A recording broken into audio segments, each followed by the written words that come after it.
Boa tarde, estimadas e estimados colegas. Hoje venho falar-vos de liderança em tempos de pandemia. E começo por vos dizer que sou muito crítico em relação à resposta que a nível mundial foi dada ao coronavírus. Acho que se tratou um vírus que hoje se percebe que é um vírus normal e pouco agressivo, de uma forma sem qualquer justificação e que gerou a maior crise mundial que alguma vez existiu. Provavelmente um dia a história explicará o que se passou e seguramente que apontará pelo menos dois grandes aspectos. A existência de uma poderosíssima força dos mídias a nível mundial e a outra, provavelmente, a falta de líderes fortes a nível mundial. Isto originou o problema que hoje temos. Seja como for, o problema existe, está aí, é grave e, pelos vistos, está para durar. Mas como acontece com todas as crises, existem aspectos negativos, e são muitos e gravosos, e existem também aspectos positivos. Um dos aspectos positivos foi exatamente o acelerar de um conjunto de tendências que já eram evidentes na forma de funcionamento das organizações e que, com o surgimento do coronavírus, se aceleraram de uma maneira muito elevada. O caso da digitalização de processos e de ferramentas, tudo isso que teve um aceleramento enorme, e também o caso de novos processos de trabalho, entre os quais o trabalho remoto. As organizações não voltarão nunca mais a ser aquilo que eram antes da existência do coronavírus. Se as organizações não serão as mesmas, os líderes também não podem ser os mesmos. Vivemos, aliás, tempos estranhos, tempos exigentes, e quando temos tempos exigentes, precisamos, no mínimo, de líderes resilientes. Entrando agora na liderança, dir-vos-ia que abordar a liderança em tempo de pandemia era um tema para estar a falar um dia e não apenas poucos minutos.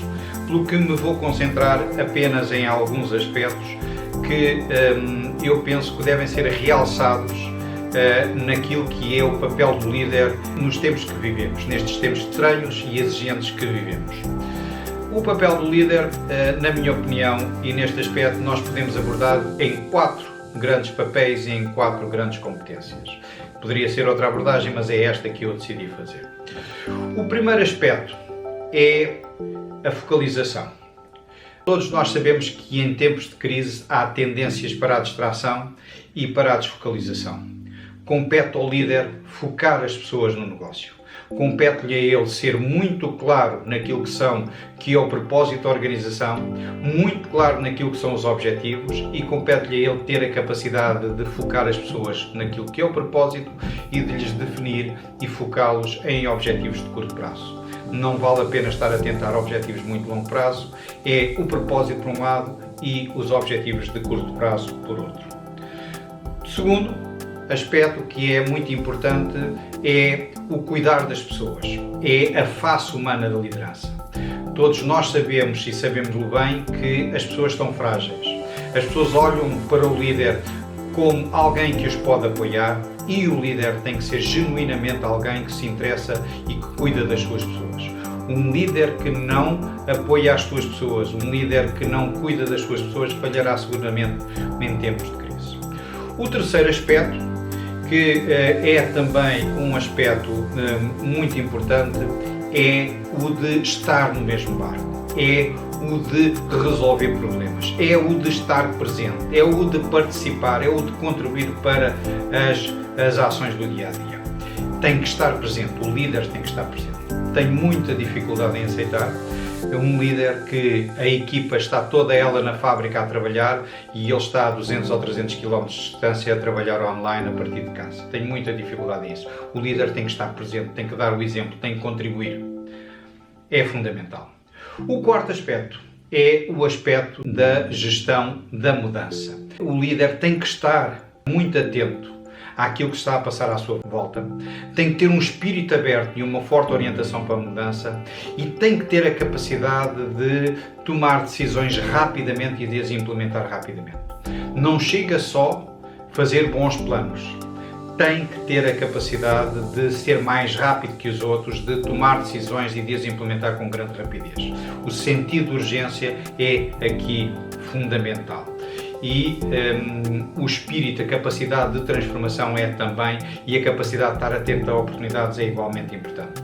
É este o quarto aspecto. Para terminar, apenas referir as 4 competências que o líder tem ou deverá, na minha opinião, reforçar durante este período de grande exigência. Em primeiro lugar, a capacidade de focar as pessoas naquilo que são o propósito e os objetivos da organização. É fundamental. A capacidade de focar e de galvanizar as pessoas é fundamental. Em segundo lugar, a face humana da liderança, a humanização da liderança, a autenticidade, a preocupação de estar perto das pessoas, proativamente perto das pessoas e de os ajudar nesta época em que eles estão frágeis.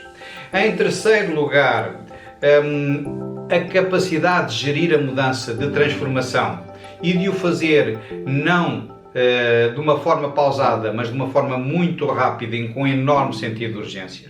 Como diziam na empresa farmacêutica onde trabalhei muitos anos, nós temos que ser mais eficazes e mais criativos do que os outros, mas principalmente mais rápidos que os outros. E, portanto, o sentido de urgência é fundamental e deve entrar na cultura das organizações.